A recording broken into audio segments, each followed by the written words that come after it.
ओम नमो भगवते वासुदेवाय। हरे कृष्ण। स्वागत है आपका हमारे चैनल पर। आज के इस वीडियो में आप सुनेंगे वैशाख मास के महात्म के दूसरे अध्याय की कथा। लेकिन दूसरा अध्याय सुनाने से पहले हम आपको भगवान विष्णु के एक परम भक्त ध्रुव जी महाराज की कथा भी सुनाएंगे। और हमारे चैनल पर सभी प्रकार की व्रत कथाएं और महात्म सुनाए जाते हैं। तो व्रत कथाएं और महात्म सुनने के लिए आप हमारे चैनल को सब्सक्राइब अवश्य कर लीजिए, बेल आइकन को भी प्रेस कर लीजिए। और अगर आज की कथा अच्छी लगे तो लाइक कर दीजिए, शेयर कर दीजिए। तो चलिए अब सुनते हैं भगवान विष्णु के परम भक्त ध्रुव जी महाराज की कथा। राजा उत्तानपाद ब्रह्मा जी के मानस पुत्र स्वयंभू मनु के पुत्र थे। वे अत्यंत धार्मिक, दयालु, परोपकारी और वीर राजा थे। उनका विवाह सुनीति और सुरुचि नाम की दो रानियों से हुआ था। सुनीति से उन्हें ध्रुव तथा सुरुचि से उत्तम नाम के दो पुत्र थे। राजा उत्तानपाद दोनों पुत्रों को एक समान प्रेम करते थे। वे दोनों उनके नेत्रों के समान थे। इसी प्रकार उत्तानपाद की बड़ी रानी सुनीति भी ध्रुव और उत्तम में कोई भी भेद नहीं समझती थी। इसके लिए दोनों ही उसके पुत्र के समान थे। परंतु जो छोटी रानी थी सुरुचि, उसका मन सुनीति और ध्रुव को लेकर सदैव ईर्ष्या से भरा रहता था। वह सदैव उन्हें नीचा दिखाने और अपमानित करने का अवसर ढूंढती रहती थी। एक बार राजा उत्तानपाद सुनीति और ध्रुव के साथ सिंहासन पर बैठे हुए थे। यह देखकर उत्तम भी सिंहासन पर बैठने का हठ करने लगा, लेकिन मंत्री ने यह कहते हुए उसे दूर हटा दिया कि सिंहासन पर बैठने का अधिकार राजा के बाद केवल युवराज ध्रुव का है। हालांकि यह बात साधारण ढंग से कही गई थी, परंतु इससे सुरुचि का हृदय छलनी हो गया। उसने उसी दिन राजा उत्तानपाद से वचन ले लिया कि उनके सिंहासन पर बैठने का अधिकार यदि ध्रुव का है तो उनकी गोद में बैठने का अधिकार केवल उत्तम का है। उत्तानपाद ने मुस्कुराते हुए इसकी सहमति दे दी। अब एक दिन राजा उत्तानपाद उत्तम को गोद में बिठाकर खिला रहे थे। तभी ध्रुव भी पिता की गोद में आकर बैठ गया। लेकिन सुरुचि ने बड़ी ही निर्दयता पूर्वक ध्रुव को नीचे उतार दिया और कठोर शब्दों में बोली, तुम्हारा अधिकार केवल सिंहासन पर है। पिता की गोद में केवल राजकुमार उत्तम ही बैठ सकता है। रोते हुए ध्रुव ने अपनी माता को सारी बात बताई। तब सुनीति ने उसे समझाते हुए कहा कि ध्रुव, भगवान विष्णु संसार के पालनहार हैं। केवल वे इस संपूर्ण जगत के पिता हैं। यदि तुम्हें गोद में ही बैठना है तो उस सर्वशक्तिमान परम ब्रह्म की गोद में बैठो। उनसे बढ़कर इस ब्रह्मांड में कोई भी दूसरा नहीं है। माता के शब्दों ने ध्रुव के हृदय की मलिनता को नष्ट कर दिया। उसका बाल मन भक्ति और श्रद्धा से सराबोर हो गया। उसने उसी समय राजमहल त्याग दिया और वन में जाकर कठोर तपस्या करने लगा। धीरे धीरे उसने अन्न जल त्याग दिया और पैर के अंगूठे पर खड़ा होकर तपस्या करने लगा। जब उसकी तपस्या से तीनों लोक दग्ध होने लगे, तब इंद्र आदि देवगण भगवान विष्णु की शरण में गए और उनसे ध्रुव को वरदान देने की प्रार्थना की। अंततः भगवान विष्णु साक्षात प्रकट हुए और ध्रुव से बोले, वत्स, मैं तुम्हारी तपस्या से अत्यंत प्रसन्न हूँ। मांगो, तुम्हें क्या चाहिए। तब ध्रुव जी ने करुण स्वर में बोला कि भगवान, आप इस संपूर्ण जगत के पिता हैं। आपके लिए सभी एक समान हैं। मुझे केवल आपकी गोद में वह स्थान चाहिए जहाँ से मुझे कोई उठा न सके। तब भगवान विष्णु बोले, बेटा, तुम्हारा मन अत्यंत निर्मल, पवित्र और कामना रहित है। तुम्हारी निस्वार्थ भक्ति से प्रसन्न होकर मैं तुम्हें तारे के रूप में अपनी आकाश रूपी गोद में स्थान प्रदान करता हूँ। जब तक ये सृष्टि रहेगी तब तक तुम्हारा नाम संसार में अमर रहेगा। अब तुम घर लौट जाओ और समस्त सुखों का उपभोग करो। उसके बाद तुम्हें मेरा परम धाम प्राप्त होगा। यह कहकर भगवान श्री विष्णु अंतर्ध्यान हो गए। इस प्रकार अपनी अटूट भक्ति और श्रद्धा से बालक ध्रुव ने स्वयं के लिए वह स्थान प्राप्त कर लिया जिसे पाने के लिए बड़े बड़े योगियों को भी हजारों जन्म लेने पड़ते हैं। और अब सुनते हैं वैशाख मास के महात्म के दूसरे अध्याय की कथा। दूसरे अध्याय की कथा में जल दान तथा अन्न दान की महानता का वर्णन किया गया है। नारद जी बोले, हे राजा अम्बरीश, वैशाख मास के समान कोई महीना नहीं है। सतयुग जैसा दूसरा युग नहीं है। वेद के समान कोई शास्त्र नहीं है। गंगा जी के समान कोई तीर्थ नहीं है। जल दान के समान कोई दूसरा दान नहीं है। भार्या के समान कोई दूसरा सुख नहीं है। खेती के समान कोई धन नहीं है।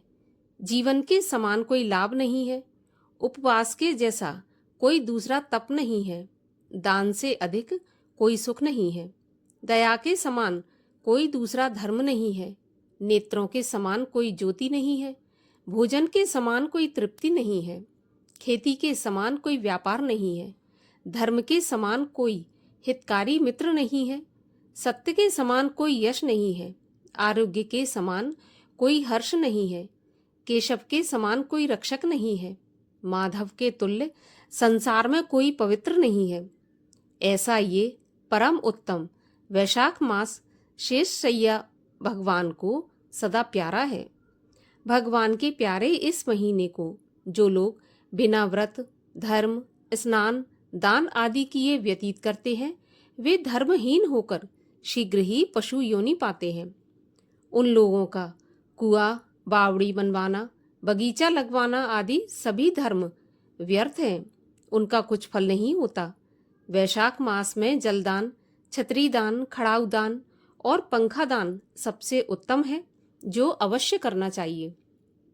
वैशाख मास में नियम पूर्वक भोजन आदि करने से विष्णु भगवान की सायुज्य मुक्ति निसंदेह प्राप्त होती है। संसार में अनेक प्रकार के दान और व्रत कहे हैं, परंतु उनके करने से शरीर को व्यर्थ परिश्रम होता है तथा मनुष्य को बार बार जन्म लेना पड़ता है। इन सबसे उत्तम वैशाख मास में केवल स्नान कर लेने से ही प्राणी आवागमन से छूट जाता है। इस प्रकार के दान करने व संपूर्ण तीर्थों में स्नान करने से जो फल प्राप्त होता है, वह वैशाख मास में केवल जलदान करने से ही मनुष्य प्राप्त कर लेता है। जलदान स्वयं न कर सकें तो ऐश्वर्य प्राप्ति की इच्छा से वह दूसरे के माध्यम से कराए। यह कर्म भी सब दानों में अधिक है। तराजू के एक पलड़ा में सब दान रखें और दूसरे में जलदान रखकर तौलें तो जलदान का पलड़ा ही भारी होगा। प्याऊ लगाकर जलदान करने से देवता, पितृ और ऋषि सब निसंदेह अत्यंत प्रसन्न होते हैं। रास्ते के थके हुए यात्री के प्याऊ से जल पीकर संतुष्ट होने से ब्रह्मा, विष्णु और शिव आदि सब देवता अत्यंत प्रसन्न होते हैं, इसमें कोई संदेह नहीं है। प्याऊ लगवाने वाला करोड़ों कुल का उद्धार करके विष्णु लोक को जाता है। हे राजन, जल की इच्छा वाले को जल से, छाया की इच्छा वाले को छतरी से और हवा की इच्छा वाले को पंखा देकर संतुष्ट करें। वैशाख मास में कुटुंबी ब्राह्मण को जल से भरा घड़ा अवश्य देना चाहिए। इससे चातक की योनि प्राप्त नहीं होती। हे राजेंद्र, प्यासे महात्मा को शीतल जल पिलाने से 100 राजसूय यज्ञ के कराने का फल मिलता है। वैशाख मास में धूप की गर्मी और पसीना से व्याकुल ब्राह्मण की पंखा या वस्त्र से हवा करनी चाहिए तथा ताड़ का पंखा दान करना चाहिए, जिससे दान करने वाला गरुड़ के समान हो जाता है और सब पापों से छूटकर विष्णु भगवान की सायुज्य मुक्ति पाता है। पंखा दान नहीं करने से अनेक प्रकार की नरक यातनाएं, वात रोग आदि पीड़ाएं भोगनी पड़ती हैं और वे संसार में पापी होते हैं। हे राजेंद्र, आध्यात्मिक दुख की शांति के निमित्त वैशाख में छतरी दान करना उचित है। छतरी दान नहीं करने से मनुष्य को छाया के लिए तरसना पड़ता है और महाक्रूर पिशाच बनकर पृथ्वी पर घूमना पड़ता है। खड़ाऊ दान करना अथवा जूता दान करना अति उत्तम है, जिसके दान करने से मनुष्य पृथ्वी पर करोड़ जन्म तक राजा होकर अंत में विष्णु लोक को प्राप्त होता है।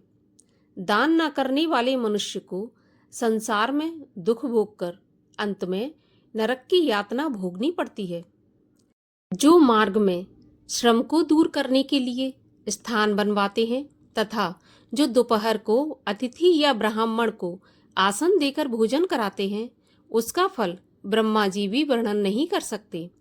अन्नदान भी अवश्य करना चाहिए, क्योंकि इस दान के समान भी कोई दान नहीं है। अन्नदान मनुष्य को तत्काल तृप्त करने वाला है। जैसे भूखे मनुष्य को घर, स्त्री, पुत्र, वस्त्र, अलंकार, आभूषण आदि कोई वस्तु अच्छी नहीं लगती और पेट भरने पर उसे सब कुछ अच्छा लगता है। माता पिता तो केवल जन्म के लिए होते हैं, इसलिए अन्नदान करने वाले को ही पीड़ित लोग पिता कहते हैं, क्योंकि अन्नदाता में ही सब तीर्थ, देवता और धर्म निवास करते हैं। अन्नदान न करने वाला पिशाच बनकर अपने ही मांस को खाता है, अतः अन्नदान से बढ़कर अन्य कोई दान नहीं है। इस प्रकार नारद जी ने राजा अम्बरीश को वैशाख के महीने में दान की महिमा का वर्णन किया है। अन्नदान, जलदान, छतरी दान जितना भी हो सके वैशाख के महीने में दान अवश्य करना चाहिए। दान करने से विष्णु लोक की प्राप्ति होती है एवं सभी पापों से मुक्ति मिलती है। तो ये थी वैशाख मास के महात्म्य के दूसरे अध्याय की कथा। कथा अच्छी लगी हो तो एक लाइक अवश्य कर दीजिए और आगे की कथा सुनने के लिए चैनल को भी सब्सक्राइब कर लीजिए।